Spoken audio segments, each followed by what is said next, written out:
ಅವ್ರ ದೇವಸ್ಥಾನ ಅವ್ನು ಕಾಣಿಸ್ತಾನೆ ಇಲ್ಲ, ಫುಲ್ ರೌಂಡ್ ಆಗ್ತಾರೆ ಅವರ ಗಂಡ ಹೆಂಡ್ತಿ ಇಬ್ಬರು ಸೇರ್ಕೊಂಡು.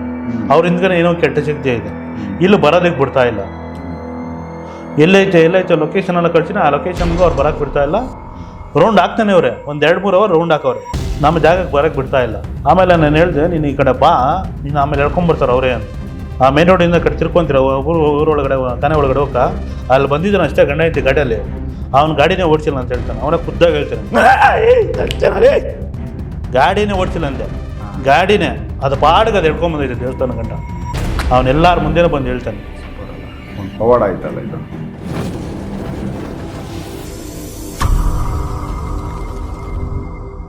ನಮಸ್ಕಾರ ಮೇಡಮ್ ಅವರೇ. ಹಲೋ, ಆರಾಮಿದ್ದೀರಾ? ಸ್ವಲ್ಪ ಜೋರಾಗಿ ಮಾತಾಡ್ಬೇಕು ನೀವು.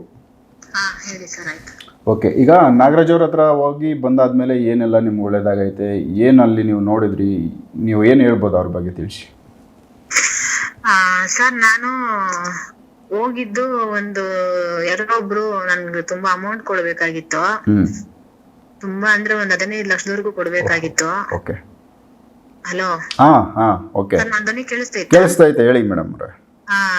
ಕೊಡ್ಬೇಕಾಗಿತ್ತು. ಆಮೇಲೆ ಇವ್ರ ಹತ್ರ ಹೋದೆ ಪಾಪ. ಅವ್ರ ಹತ್ರ ಓದಿದ್ಮೇಲೆ ನನಗೂ ಸ್ವಲ್ಪ ಏನೋ ಪ್ರಾಬ್ಲಮ್ ಮಾಡಿದ್ರು ಅವರು. ನನ್ನ ಹತ್ರ ದುಡ್ಡು ತಗೊಂಡಿದ್ದವರು ನನಗೂ ಮತ್ತೆ ನಮ್ಮ ಮನೆಯವ್ರಿಗೂ ತುಂಬಾ ಪ್ರಾಬ್ಲಮ್ ಮಾಡಿದ್ರು. ಅದೆಲ್ಲ ಫಸ್ಟ್ ಕ್ಲಿಯರ್ ಮಾಡಿದ್ರು ಇವ್ರು. ಅವಾಗಿಂದ ನಮ್ಮ ಮನೆಯಲ್ಲಿ ತುಂಬಾನೇ, ನಿಜ ಹೇಳ್ತಾ ಇದ್ದೀನಿ ಸರ್, ತುಂಬಾನೇ ನಾವು ನೆಮ್ಮದಿಯಾಗಿದ್ದೀವಿ, ಆರಾಮಾಗಿದ್ದೀವಿ. ಹಂಗಾಗಿ ದುಡ್ಡಿಗಿಂತ ಇಂಪಾರ್ಟೆಂಟ್ ನಮ್ಮ ಮನೆ ಸಂಸಾರ ತುಂಬಾ ಅಧ್ವಾನ ಆಗ್ಬಿಟ್ಟಿತ್ತು. ನನ್ ಮಾತ್ ಅವ್ರು ಕೇಳ್ತಾ ಇಲ್ಲ, ಅವ್ರ ಮಾತ್ ನಾನ್ ಕೇಳ್ತಾ ಇರ್ಲಿಲ್ಲ. ನಿಜ ಹೇಳ್ತಾ ಇದೀನಿ ಸರ್, ಮನ್ಸಾರೆ ಹೇಳ್ತಾ ಇದೀನಿ ನಾನು. ಜಾಸ್ತಿನೇ ನಾವು ಆತ್ಮಹತ್ಯೆಗಳು ಮಾಡ್ಕೊಳ್ಳೋ ಮಟ್ಟಕ್ಕೆ ಹೋಗಿದ್ವಿ. ಒಂದ್ ರೇಂಜ್ಗೆ ನಾನ್ ಹೇಳ್ಬೇಕು ಅಂದ್ರೆ. ನಮ್ಮ ಯಜಮಾನ್ರು ಎಜುಕೇಟೆಡ್, ನಾನು ಎಜುಕೇಶನ್ ಮಾಡಿದೀನಿ. ಬಟ್ ಆದ್ರೂ ನಮ್ಗೆ ಇದ್ರ ಮೇಲೆ ನಾವು ನಂಬ್ತಾ ಇರ್ಲಿಲ್ಲ. ನಾನು ನಂಬಿಕೆ ಬಂದು ನನ್ಗೆ ಈ ದೇವಸ್ಥಾನಕ್ ಹೋದ್ಮೇಲೆ ದೇವ್ರು ಇದಾರೆ ಅಂತ ನನ್ನ ಹತ್ರ ನಂಬಿದೀನಿ ಅಂದ್ರೆ ಈ ದೇವಸ್ಥಾನಕ್ ಹೋದ್ಮೇಲೆನೆ. ಆಮೇಲೆ ನಂಗೆ ಇನ್ನೂ ಒಂದು ಒಳ್ಳೆ ಸುದ್ದಿ ತುಂಬಾ ಇಷ್ಟ ಆಗಿದ್ದು ಏನಂತಂದ್ರೆ, ನಮ್ ಊರಲ್ಲಿ ಸಪ್ಲಮ್ಮ ದೇವ್ರಿದೆ. ಆ ದೇವ್ರು ನನ್ ಮೈ ಮೇಲೆ ಬಂತಲ್ಲಿ. ಬಂತು. ಅದನ್ನ ಫಸ್ಟ್ ನಾನು ಎಷ್ಟೆಷ್ಟೋ ದೇವಸ್ಥಾನಕ್ಕೆ ಹೋಗಿದ್ದೀನಿ, ಬಟ್ ನನ್ಗೆಲ್ಲೂ ಇಷ್ಟೊಂದು ರಿಸಲ್ಟ್ ಸಿಕ್ಕಿಲ್ಲ ನನಗೆ. ಇವ್ರ ಹತ್ರ, ನಾಗರಾಜ್ ಸ್ವಾಮಿ ಅವ್ರ ಹತ್ರ ಹೋದ್ಮೇಲೆನೆ ಅದೆಲ್ಲ ನನಗ್ ಗೊತ್ತಾಗಿದ್ದು. ಅವ್ರು ಹೇಳಿದ್ರು, ಒಂದು 3 ತಿಂಗಳೊಳಗಡೆ ನಿಮ್ದೆಲ್ಲ ಕ್ಲಿಯರ್ ಆಗುತ್ತೆ ಸಮಸ್ಯೆಗಳು, ಮತ್ತೆ ಅಮ್ಮನಿಗೆ ಪೂಜೆ ಮಾಡ್ಬೇಕು, ನಿಮ್ಗೆ ಪೂಜೆ ಮಾಡ್ಬೇಕು ಅಂತ ಅಮ್ಮ ನಿಮ್ ಮೈ ಮೇಲೆ ಇದಾರೆ ಅಂತ ಎಲ್ಲ ಹೇಳಿದ್ರು. ಹಂಗೆ ಮಾಡ್ಕೊಂಡ್ ಬರ್ತಾ ಇದೀನಿ. ಬಟ್ ನನಗಂತೂ ತುಂಬಾನೇ ಒಳ್ಳೇದಾಗಿದೆ ಸರ್. ಅವರು ಅಮೌಂಟ್ ಕೊಡ್ತಾನೆ ಇರ್ಲಿಲ್ಲ, ಅವರು ಕೊಡೋ ಅಂತವ್ರೆ ಅಲ್ಲ ಅವರು. ಆದ್ರೂ ಅವರು ನನ್ಗೆ ಅಮೌಂಟ್ ಕೊಟ್ರು. ವಾಪಸ್ ಬಂತಾ? ಕೊಟ್ರು ಸರ್. ಸೂಪರ್. ಕೊಟ್ರು. ಯಾರಿಗೂ ಅಷ್ಟೇ, ನನಗೆಲ್ಲ ಯಾರಿಗೂ ಕೊಡೋ ಅಂತವ್ರೆ ಅಲ್ಲ. ಆಮೇಲೆ ಅವ್ರ ಭಯ ಅಂದ್ರೆ ಏನಂತಾನೆ ಗೊತ್ತಿಲ್ಲ ಅವ್ರಿಗೆ. ಅಂತವ್ರು ಕೊಟ್ಬಿಟ್ಟಿದ್ ನಾವ್ ಅಮೌಂಟ್. ಆಮೇಲೆ ಕೊಟ್ಬಿಟ್ರು ಸರ್ ಅವರು. ಸೂಪರ್. ತುಂಬಾನೇ ನನ್ ಗೊತ್ತಿರೋರ್ಗೆಲ್ಲ ಹೇಳ್ತೀನಿ ನಾನು, ಫಸ್ಟ್ ಇವ್ರ ಹತ್ರ ಹೋಗಿ ಒಳ್ಳೇದಾಗುತ್ತೆ ಅಂತ. ಅಷ್ಟು ಇವ್ರ ಕಡೆನ ನಂಗೆ ಇಷ್ಟು ಹೆಲ್ಪ್ ಆಗಿಲ್ಲ ಸರ್, ಸತ್ಯವಾಗ್ಲೂ ಹೇಳ್ತೀನಿ. ನಮ್ ಮನೆಯವ್ರನ್ನ ಕೇಳಿದ್ರು ಇದೇ ಆನ್ಸರ್ ಹೇಳ್ತಾರೆ. ನಮ್ ಮನೆಯವರು ಅಷ್ಟೇ, ನನಗೆ ಎಷ್ಟು ಮೈ ಇವೆಲ್ಲ ಫ್ರೀ ಆಗಿದೆ ಇವಾಗ. ಅದೇನೇನ್ ನಿಂತೋ ಏನೋ ಎಲ್ಲಾ ತೊಲಗೋಗ್ಬಿಟ್ಟಿದೆ ಇವಾಗ ಅಂತ. ನಮ್ ಮನೆಯವರು ಅಷ್ಟೇ ಎಷ್ಟು ಖುಷಿಯಾಗಿರ್ತಾರ ಗೊತ್ತಾ. ಅವರು ಯಾವ್ದನ್ನು ನಾನಾದ್ರೂ ಸ್ವಲ್ಪ ದೇವ್ರನ್ನ ನಂಬ್ತೀನಿ, ನಮ್ಮ ಮನೆಯವ್ರು ಅದನ್ನು ನಂಬ್ತಾ ಇರ್ಲಿಲ್ಲ. ಇವೆಲ್ಲ ನಂಬಾರ್ದು ಹಂಗೆ ಹಿಂಗೆ ಅಂತ ಇದ್ದವ್ರೆ. ಎಷ್ಟು ಸಲ ಮನೆಗ್ ಒಳಗ್ ಬಂದ್ರೆ ಸಾಕು, ಎಷ್ಟೋ ಖುಷಿ ಇದೆ ಮನೆ ಒಳಗಡೆ, ನೆಮ್ಮದಿ ಇದೆ. ಅವ್ರು ಇನ್ನೂ ಒಂದ್ ಮಾತು ಹೇಳಿದ್ರು ಸರ್ ನನ್ಗೆ, ನೀವು ಇನ್ನೊಂದು 6 ತಿಂಗಳೊಳಗಡೆ ಇನ್ನ ತುಂಬಾ ಚೆನ್ನಾಗ್ ಆಗ್ತೀರಾ ನೀವು.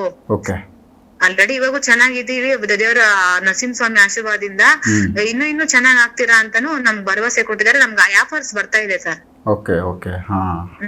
ಅವಕಾಶ ಬರ್ತಾ ಇದೆ. ಸೊ ಏನ್ ಮಾಡೋದು ನೀವು? ನೀವೇನ್ ಕೆಲಸ ಮಾಡ್ತೀರಾ? ಯಜಮಾನ್ರು ಏನ್ ಕೆಲಸ ಮಾಡ್ತಾರೆ? ನಮ್ಮ ಯಜಮಾನ್ರು ವ್ಯಾಪಾರ ಮಾಡ್ತಾರೆ, ನಾನು ಹೌಸ್ ವೈಫೆ. ತುಂಬಾ ಚೆನ್ನಾಗಿ. ಎಷ್ಟು ವರ್ಷದಿಂದ ಈ ಅಮೌಂಟ್ ಸ್ಟಕ್ ಆಗಿತ್ತು? 15 ಲಕ್ಷ 2 ವರ್ಷ ಆಗಿತ್ತು ಸರ್. ಏನು 2 ವರ್ಷದಿಂದ ಕೊಡೋ ಒಂದು ಇದಿರ್ಲಿಲ್ಲ? 1 ರೂಪಾಯಿನ ವಸೂಲಿ ಮಾಡಕ್ ಆಗಿಲ್ಲ ಸರ್ ನನ್ನಿಂದ. ಇದು ಇಲ್ಲಿ ಹೋಗಿ ಬಂದ್ಮೇಲೆ ಎಷ್ಟು ದಿವಸದಲ್ಲಿ ವಾಪಸ್ ಬಂತು? ಖಾಲಿ 1 ವಾರದಲ್ಲಿ. Okay super. ಸ್ವಲ್ಪ ಸ್ವಲ್ಪ ಸ್ವಲ್ಪ ಕೊಟ್ಟಿದ್ದವ್ರು, ಆದ್ರೂ ಕೊಡ್ಬೇಕು ಅನ್ನೋ ಭಯ ಹುಡ್ತು ಸರ್ ಅವನಲ್ಲಿ. ನಾನ್ ನೋಡ್ದೆ ಫಸ್ಟ್ ಇವ್ರು ದುಡ್ಡು ಕೊಟ್ಟು ಬಿಡ್ಬೇಕು ಅನ್ನೋ ತುಂಬಾ ಭಯ ಹುಟ್ಟುಬಿಡ್ತು ಅವ್ರಿಗೆ. ನನ್ ದುಡ್ಡು ಕೊಡ್ತಾರಲ್ಲ ಅವ್ರಿಗೆ ತುಂಬಾನೇ ಆ ಭಯ ಹುಟ್ಟುಬಿಡ್ತು ಅವ್ರಿಗೆ. ಆಮೇಲೆ ನಿಮ್ಮ ಮೈ ಮೇಲೆ ಒಂದು ಸಪ್ಲಮ್ಮ ಆಹ್ವಾನ ಆಯ್ತು ಅಂತ ಹೇಳಿದ್ರಿ. ಹೌದು ಸರ್, ಹೌದು. ಇದಕ್ ಮೊದ್ಲು ಯಾವಾಗ ಆಗಿತ್ತಾ ಇವ್ರ ಹತ್ರ ಹೋಗಕ್ಕೂ ಮೊದಲು? ಸರ್ ಒಂದ್ಸಲ ನಾವ್ ಎಲೆಕ್ಷನ್ಗೆ ಅಂತ ಹೂವ ಕೇಳಕ್ ಹೋಗಿದ್ವಿ ಆ ದೇವ್ರ ಹತ್ರ, ಅಮ್ಮನ ಹತ್ರ ಹೂವ ಕೇಳಕ್ ಹೋಗಿದ್ವಿ. ಅವತ್ತೊಂದ್ಸಲ ಮೈ ಮೇಲೆ ಬಂದಂಗಿ ನನ್ಗ ಅನ್ಸ್ತು. ನಂಗ್ ಸ್ವಲ್ಪ ಜ್ಞಾಪಕ ಇರ್ಲಿಲ್ಲ. ನಾನು ಹೂವ ಕೇಳಿ ಅಂತ ಅಲ್ಲಿ ಪೂಜೆ ಮಾಡೋ ಹುಡುಗ ಹೇಳಿದ್ರು, ನಮ್ಮ ಹುಡ್ಗನೇ ಪೂಜೆ ಮಾಡೋದು. ಆ ಹುಡ್ಗ ಹೇಳಿದ್ರಕ್ಕ ನೀವು ಹೂವ ಕೇಳಿ ದೇವ್ರನ್ನ ಅಂತಂದ್ರು. ನಾನು ಕಣ್ ಮುಚ್ಕೊಂಡು ಬೇಡ್ಕೊಂತ ಇದ್ದೆ, ಆದಷ್ಟು ಜ್ಞಾಪಕ ಇದೆ ನನಗೆ. ಆಮೇಲೆ ಯಾರೋ ಜೋರಾಗಿ ಕೂತ್ ಹಾಕಿದ್ರು ಸರ್ ನನ್ಗೆ, ಅಂದ್ರೆ ಪಕ್ಕದಲ್ಲಿ ಇದ್ರು, ಇನ್ನು ನನ್ ಜೊತೆ ಹೂವ ಕೇಳಕ್ ಬಂದಿದ್ರು ದೇವ್ರ ಹತ್ರ. ಅಮ್ಮ ಎಲೆಕ್ಷನ್ಗೆ ಹೂವ ಕೊಡ್ತಾರೆ, ಅದ್ ನಮಗ್ ಗೊತ್ತಿರ್ಲಿಲ್ಲ. 5 ವರ್ಷದಲ್ಲಿ ನನಗ್ ಗೊತ್ತಾಗಿದ್ದು. ಆಮೇಲೆ ಹೂವ ಕೇಳಕ್ ಕುತ್ಕೊಂಡವಾಗ ನನ್ಗೆ ಅದು ಏನಾಯ್ತು ನನ್ಗೆ ಜ್ಞಾಪಕ ಇಲ್ಲ ಸರ್. ನನ್ಗಂತೂ ಅವ್ರು ಜೋರಾಗಿ ಕೂತ್ ಹಾಕಿದ್ರು, ಒಬ್ರು ನಮ್ ಪಕ್ಕ ಕುತ್ಕೊಂಡಿದ್ರು ಇಬ್ರು ಜೆಂಟ್ಸು.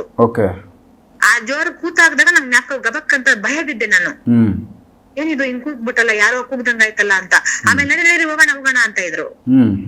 ಅದು ಮುಂಚೆ ಏನಾಯ್ತು ಅಂತ ಅವ್ರು ಹೇಳ್ಬೇಕು, ನನಗಂತೂ ಗೊತ್ತಿಲ್ಲ ಸರ್. ಅವಾಗ್ಲೇ ಇದೆ, ಬಟ್ ಅದಾದ್ಮೇಲೆ ಅದು ಬಂದಿರಲಿಲ್ಲ, ನನಗ್ ಗೊತ್ತಿಲ್ಲ. ಬಟ್ ಅಮ್ಮ ಮನ್ಸ್ ಕೊಡ್ತಿದ್ರು ಯಾವಾಗ್ಲೂನು. ಅಮ್ಮ ಮನ್ಸ್ ಕೊಡ್ತಿದ್ರು, ಪೂಜೆ ಮಾಡು ಬಂದು ಈ ತರ ನನ್ಗೆ ಪೂಜೆ ಮಾಡ್ಬೇಕು ಅಂತ ತುಂಬಾ ಆಸೆ ಆಗ್ತಾ ಇತ್ತು. ಅದು ಊರ್ ಆಚೆ ಇರೋದ್ ದೇವ್ರು, ಹಂಗಾಗಿ ನಾನ್ ಹೋಗ್ತಾ ಇರ್ಲಿಲ್ಲ ಅಲ್ಲಿಗೆ. ಯಾರು ಅಷ್ಟ್ ದೂರ ಹೋಗೋರು ಒಬ್ಳೆ ಅಂತ ಹೋಗ್ತಾ ಇರ್ಲಿಲ್ಲ ನಾನು. ಇದೇ ತರ ಸ್ವಾಮಿ ಹತ್ರ ಹೇಳ್ದೆ, ನಾನು ಅಲ್ಲಿ ನನ್ಗೆ ಪೂಜೆ ಮಾಡ್ಬೇಕು ಅಂತ ತುಂಬಾ ಆಸೆ. ಊರಲ್ಲೇ ಗಂಗಮ್ಮ ಇದೆ, ನಮ್ಮೂರಲ್ಲೇ ಇದೆ, ನಮ್ ಮನೆ ಪಕ್ಕನೆ. ಬಟ್ ನನ್ಗೆ ಆಯಮ್ಮನ್ ಮೇಲೆ ಅಷ್ಟ್ ಇಂಟ್ರೆಸ್ಟ್ ಇಲ್ಲ. ಬಟ್ ಆಯಮ್ಮನ ಅಲ್ಲಿರೋ ಸಪ್ಲಮ್ಮನ್ ಮೇಲೆ, ಊರಾಚೆ ಇರೋ ಸಪ್ಲಮ್ಮನ್ ಮೇಲೆ ತುಂಬಾ ಇಂಟ್ರೆಸ್ಟ್ ನನಗೆ. ತುಂಬಾನೇ ಇಷ್ಟ. ಇವಾಗ್ಲೂ ನೋಡ್ರಿ ನನ್ ಮನ್ಸು ಇವಾಗ್ಲೂ ಅಷ್ಟ ಆಯಮ್ಮನ ಹತ್ರ ಬಾ ಅಂತ ಅನಿಸ್ತಾ ಇದೆ. ನಿಜ ಹೇಳ್ತೀನಿ ಸರ್, ಬಾ ನನ್ನ ಹತ್ರ ಬಾ ಈಗ ಪೂಜೆ ಮಾಡು ಅಂತ ಅನಿಸ್ತಾ ಇದೆ. ಆ ತರ ಮನ್ಸು ನನಗೆ. ಆಮೇಲೆ ನನ್ ನಾಗರಾಜ್ ಸರ್ ಹತ್ರ ಹೋದ್ಮೇಲೆನೆ ಇವ್ರು ಅಲ್ಲಿ ತರ್ಸಿದ್ದು, ಅಮ್ಮ ಇದ ನಿನ್ ಮೈ ಮೇಲೆ ಬರ್ಲಿ, ಏನೇನ್ ಆಸೆ ಇದೆ ಹೇಳಿ ಅಂತಂದ್ರು. ಆಮೇಲೆ ಅಮ್ಮ ಮೈ ಮೇಲೆ ಬಂದು ಪೂಜೆ ಮಾಡ್ಬೇಕು ನನ್ಗೆ ಈ ಹುಡುಗಿ ಅಂತ ಹೇಳ್ತು. ಅಂದ್ರೆ ನಾಗರಾಜ್ ಅವ್ರ ಹತ್ರ ಹೋದ್ಮೇಲೆ ನಿಮ್ಗೆ ತುಂಬಾ ಲೈಫ್ ಚೇಂಜ್ ಆಗೈತೆ ಸರ್. ತುಂಬಾನೇ ಜಾಸ್ತಿ ನಾನ್ ಬೇರೆಯವ್ರಿಗೆ ಹೇಳ್ತೀನಿ, ಯಾರಾದ್ರೂ ದೇವ್ರ ನಂಬಲ್ಲ ಅಂದ್ರೆ ಆ ಜಾಗಕ್ಕೆ ಹೋದ್ರೆ ನಂಬಿಕೆ ಬಂದೇ ಬರುತ್ತೆ ಸರ್ ದೇವ್ರ ಮೇಲೆ. ಓಕೆ, ಒಳ್ಳೇದಾಗ್ಲಿ ಮೇಡಮ್ ಅವರೇ. ಓಕೆ, ನಮಸ್ಕಾರ. ಅವ್ರ ಮೈ ಮೇಲೆ ಕೂಡ ಸಪ್ಲಮ್ಮ ಬಂತು. ಅದ್ರ ಬಿಫೋರ್ ಯಾವಾಗ ಒಂದು ಎಲೆಕ್ಷನ್ ಟೈಮ್ ನಲ್ಲಿ ಬಂತು. ಈಗ ಎಲೆಕ್ಷನ್ ಅಲ್ಲೆಲ್ಲ ಗೆದ್ದವ್ರು ಅವರು. ಇದು ಬಂಗಾರಪೇಟೆ ಹತ್ರ ಯಾವುದೋ ಹಳ್ಳಿ ಅವರು. ಹಳ್ಳಿಯಲ್ಲಿ ಇವರು ಚೇರ್ಮನ್ ನಂಬರ್ 1 ಆಗಿದ್ದಾರೆ. ಇವ್ರಿಗೆ ಆಪೋಸಿಟ್ ಇರೋನು ಅವ್ರ ಗಂಡನಿಗೂ ಏನೋ ಮುದ್ದಾಕವನೆ, EMಗೂ ಮುದ್ದಾಕ್ಬಿಟ್ಟವನೆ, ತಲೆಗೂ ಮುದ್ದಾಕ್ಸವ್ರೆ, ಊಟದೆಲ್ಲ ಮುದ್ದಾಕ್ತಾನೆ. ಯಾರೋ ಅವ್ರ ಹೆಂಡತಿ ಕೈಯಲ್ಲಿ EMಗೆ ಹಾಕ್ಸಿರೋದು. EM ಯಾರೋ ದುಡ್ಡು ಸ್ವಲ್ಪ ಫೈನಾನ್ಸ್ ಇದೆಲ್ಲ ಕೊಡ್ತಾ ಇದ್ಲು. ಮತ್ತೆ ದುಡ್ಡು ಚೆನ್ನಾಗಿತ್ತು. ಫಸ್ಟ್ ಅವ್ರ ಯಜಮಾನ್ರಕ್ಕ ಎಣ್ಣೆ ಕೊಡಿಸ್ಬಿಟ್ಟು ಎಣ್ಣೆದೆಲ್ಲ ಏನೋ ಹಾಕೊಟ್ಬಿಟ್ಟನು. ಅವ್ನ ಮೈಂಡೆಲ್ಲ ಅವ್ನ ಕಡೆನೇ ಇದೆ.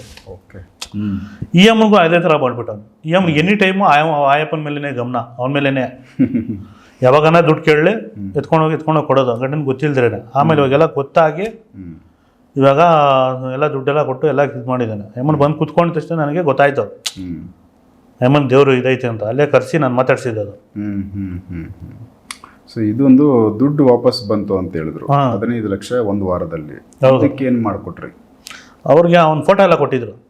ಅಲ್ಲೊಂದು ದೇವಸ್ಥಾನದಲ್ಲಿ ಒಂದು ಫೋಟೋ ಹಾಕಿದೆ. ಇಲ್ಲಿ ತನಿಸ್ಥಾನದಲ್ಲಿ ಅಮ್ಮನ ಹತ್ರ ಒಂದು ಫೋಟೋ ಹಾಕಿ ಪೂಜೆ ಮಾಡಿದೆ. ಆಮೇಲೆ ಒಂದು ಕೋಳಿ ಗಿಳೆಲ್ಲ ಬಲಿ ಕೊಟ್ಟು, ನೋಡಮ್ಮ ಇದು ಕೆಲಸ ಮಾಡ್ಕೊಡು, ಅವ್ರಿಗೆಲ್ಲ ಏನೋ ದೇವಸ್ಥಾನ ಸ್ವಲ್ಪ ಹೆಲ್ಪ್ ಮಾಡ್ತಾರೆ ಅಂತ. ಅವರು ಸ್ವಲ್ಪ ಏನೋ ದೇವಸ್ಥಾನಕ್ಕೆ ಹೆಲ್ಪ್ ಮಾಡ್ತೀನಿ ಅಂತ ಹೇಳಿದ್ದಾರೆ. ಅದಕ್ಕೆ ನನ್ನ ದುಡ್ಡಿಗಿನ ನನಗೆ ದೇವಸ್ಥಾನ ರೆಡಿ ಆಗಬೇಕು. ನನಗೊಂದು ದೇವಸ್ಥಾನದ ಒಂದು ಸನ್ನಿಧಾನ ಅದು ಆದರೆ ಬರೋರು ಬರ್ತಾರೆ, ಬರ್ದಿರೋರು ಬರ್ತಾವೆ. ಒಂದು ದೇವಸ್ಥಾನ ಆಯ್ತಪ್ಪ, ಇಲ್ಲೇನೋ ಒಂದು ನಡೀತೈತೆ ಅನ್ನೋದು ಇದಿರ್ತೈತೆ. ಇವಾಗ ಅಲ್ಲಿ ಒಂದು ರೂಮ್ ಕಟ್ಟಿದ್ರೆ ದೇವ್ರನ್ನ ಅಲ್ಲಿ ಪೂಜೆ ಮಾಡ್ತಾ ಇದ್ದೀರಿ, ಏನೋ ಅದೇನು ತೊಂದರೆ ಏನಿಲ್ಲ. ನಮ್ಮಲ್ಲಿ ಆ ಶಕ್ತಿ ಐತೆ. ದೇವಸ್ಥಾನ ಅನ್ನೋದಿದ್ರೆ ಅದಕ್ಕೆ ಇನ್ನೂ ಬಲ ಇರ್ತೈತೆ, ಇನ್ನೂ ಶಕ್ತಿ ಅನ್ನೋದು ಇರ್ತೈತೆ. ಯಾವ ಥರ ಕೆಲಸಗಳು ಏನೇ ಇದ್ರೂ ನಡೀತೈತೆ. ಅಲ್ಲಿ ನಮ್ಮ ಹತ್ರ ಒಬ್ಬರು ಬರೋದಕ್ಕೆ ಆ ದೇವಸ್ಥಾನ ಅವ್ನು ಕಾಣಿಸ್ತಾನೆ ಇಲ್ಲ. ಫುಲ್ ರೌಂಡ್ ಆಗ್ತಾರೆ ಅವರ ಗಂಡ ಹೆಂಡ್ತಿ ಇಬ್ಬರು ಸೇರ್ಕೊಂಡು.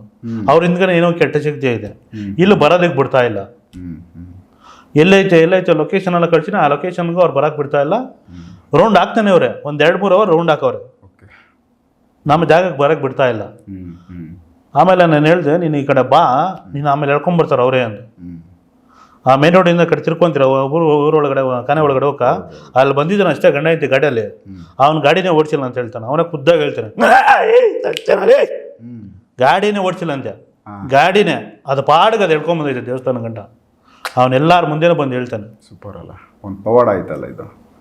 ಹ್ಮ್ ಆ ಅಪ್ಪನೇ ಹೇಳ್ತಾನೆ, ಸಮಯ ನನಗೆ ಇಷ್ಟೊತ್ತು ಸುತ್ತಾಡ್ಬಿಟ್ಟೆ, ಈ ರೋಡಿಗೆ ಎಂಟ್ರಿ ಆಗಿತ್ತು ನಾನು ಗಾಡಿನೇ ಓಡಿಸಿಲ್ಲ ಸಮಯ, ಹಂಗೆ ಎಳ್ಕೊಂಡ್ ಬರ್ತಾನೆ ಇವರು. ಸೊ ಹಿಂಗೂ ಆಗುತ್ತೆ. ಯಾಕಂದ್ರೆ ಕೆಟ್ಟ ಶಕ್ತಿಗಳು ಅವನ್ನ ತಡೀತಾ ಇರ್ತೈತೆ ಅವ್ರನ್ನ. ಇದು ಇಲ್ಲ ಇಲ್ಲಿ ಇವಾಗ ನನ್ನ ಹತ್ರ ಬರೋದಕ್ಕೆ ಕೆಲವರಿಗೆ ಮಾತಲ್ಲೇ ನಾನು ಕಿರಿಕ್ ನಡೆದು ಬಿಡ್ತೈತೆ. ಆ ಥರ ಮಾಡ್ತಾರೆ ಅವರು.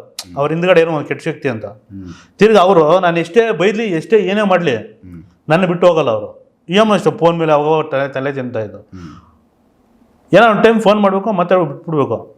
ಪದೇ ಪದೇ ಫೋನ್ ಮಾಡೋದು, ಸಮಯ ಹಂಗಾಯ್ತು ಸಮಯ ಹಿಂಗಾಯ್ತು ಸಮಯ, ಕತೆಗಳು ಹೇಳೋದು, ಸಮಯ ನಾನು ಅವ್ರು ಕರ್ಕೊಂಬತ್ತೀನಿ ಸಮಯ, ಇವ್ರನ್ನ ಕರ್ಕೊಂಬ ಸಮಯ, ಅವ್ರಿಗೆ ಹೇಳಿದ ಸಮಯ, ಇವ್ರಿಗೆ ಹೇಳಿದ ಸಮಯ, ಅವ್ರು ಬರ್ತಾರೆ ಇವ್ರು ಬರ್ತಾರೆ ಅಂತ. ನಾನು ಮೈಂಡ್ ಒಂದು ಟೈಮ್ ಹೆಂಗಿರ್ತಾರೆ ಗೊತ್ತಾ, ಈ ಸಮಯ ಫೋನಿಗೆ ಬೇಡ ತಲೆ ಚೆಂದ ಬೇಡ ಕಮ್ಮ ಅಂತ. ಆಮೇಲೆ ತಿರುಗಿ ನಮ್ಮ ಅಣ್ಣನ ಫೋನ್ ಮಾಡೋರು ಯಜಮಾನ್ರು, ಸಮಯದಲ್ಲೆಲ್ಲ ಟೆನ್ಷನ್ ಆಗೋರೆ, ಏನೇ ತರಬೇಕಂತ ಹೇಳಿ ಸಮಯ ಅಂತ.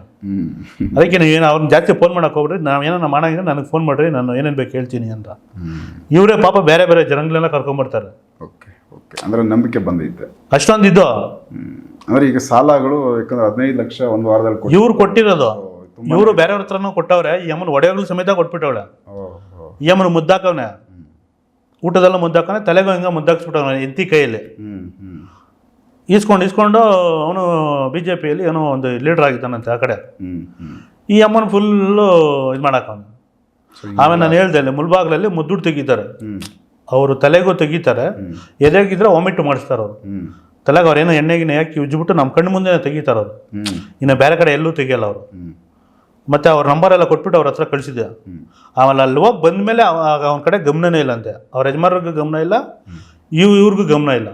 ಕಂಡೀಷನಲ್ಲೇ ನನ್ನ ದುಡ್ಡು ಏನಾಯ್ತಾ ನಂದು ಇಕ್ಬಿಡೋ, ನಿನ್ನ ಪಾಡು ನೀನೇನ ಮಾಡ್ಕೊ. ಸೊ ಇದನ್ನು ಮಾತಾಡ್ತಾರೆ ವ್ಯವಹಾರ. ಹಾಂ, ವ್ಯವಹಾರ. ಅವನು ಹೇಳ್ತಾನಂತೆ, ಏನು ಮೊದಲು ಥರ ನನ್ನ ಹತ್ರ ಯಾಕೆ ಮಾತಾಡ್ತಲ್ಲ ಇವಾಗ ಹಿಂಗೆ ಅಂತ. ನಿನ್ನ ಹತ್ರ ಏನೋ ಕೆಲಸ ಅಲ್ಲ ಏನನ್ಲಿ ಅಂತೇಳ್ಬಿಟ್ಟು ಮಾತಾಡ್ಸ್ಕೊಂಡು ಇವಾಗ ಇಸ್ಕೊಂಡವ್ರು. ಈ ಥರ. ಯಾಕಂದರೆ ಕೆಲವರು ತಲೆ ಮೇಲೆ ಕೈ ಇಕ್ತಾರೆ, ಕೆಲವರು ನಮ್ಗೆ ಗೊತ್ತಿಲ್ಲ ಹಚ್ಬಿಟ್ಟು ಅಂತ ಕೊಡ್ತಾರೆ, ಅದು ತಿಂತಾರೆ. ಕೆಲವರು ಸ್ವಲ್ಪ ಹುಷಾರಾಗಿರ್ರಿ, ಯಾರೇ ಆಗಲಿ. ನಿಮಗೆ ಡೌಟ್ ಇರೋ ಜಾಗದಲ್ಲಿ ಯಾರೇ ಹೆಣ್ಮಕ್ಳು ಇರಲಿ ಗಂಡು ಮಕ್ಳು ಇರಲಿ, ಇದು ಕೆಲವರು ಮೈಂಡಾಗಿ ಇಟ್ಕೊಳ್ರಿ. ನಾನು ವೀಕ್ಷಕ ಹೇಳ್ತಾರೆ ಅದಿಷ್ಟೇ. ಇವಾಗ ಏನೋ ಮಾಡಕ್ಕೆ ಕೊಡ್ತಾರೆ ಅವರು, ಇಸ್ಬಿಟ್ಟು ತಗೊಳಪ್ಪ ಅಂತಾರೆ, ಇಲ್ಲ ತಲೆ ಮೇಲೆ ಏನೋ ಐತೆ ಒರೆಸ್ತೀನಿ ಅಂತಾರೆ. ಅದೊಂಥರ ಎಣ್ಣೆದಲ್ಲಿ ಕೆಟ್ಟದಾಗಿ ಮಾಡಿರ್ತಾರೆ. ಅದು ಎನಿ ಟೈಮ್ ಅವ್ರ ಲೋಕ ಎಲ್ಲ ಅವ್ರ ಮೇಲೇ ಇರ್ತೈತೆ. ಸೊ ಹಿಂಗಾಗುತ್ತೆ, ಅದಾಗುತ್ತೆ. ಎಷ್ಟೋ ಜನಕ್ಕೆ ನನ್ನ ಹತ್ರ ಬಂದಿರೋರಿಗೆ ಗೊತ್ತಾಗ್ಬಿಡ್ತೈತೆ ನನಗೆ, ಇವ್ರು ಮುದ್ದಾಕಿದ್ರೆ ಅವರು ಊಟ ತಿನ್ನೋಕ್ಕಾಗಲ್ಲ. ಆ ಮುದ್ದಾಕಿದ್ರೆ ಊಟ ತಿನ್ನೋಕ್ಕಲ್ಲ, ಊಟ ಸೇರಿಸಲ್ಲ. ಒಂದು ಟೈಮ್ ಲೂಸ್ ಮೋಷನ್ ಆಗ್ತಾ ಇರ್ತೈತೆ. ಯಾರಿಗೆ ಮುದ್ದಿರ್ತೈತೆ ಅವ್ರಿಗೆ ಮುದ್ದಾಕ್ತಾರೆ, ಅವ್ರಿಗೆ ಊಟದಲ್ಲಿ ಹಾಕಿರ್ತಾರೆ. ಇಲ್ಲ ಏನೋ ಸ್ವೀಟಲ್ಲಿ ಹಾಕತ್ತಿಲ್ಲ, ಚಿಕನ್ ಆಗಲಿ ಮಟನ್ ಆಗಲಿ ಇದ್ರಲ್ಲಿ ಹಾಕ್ತಾರೆ.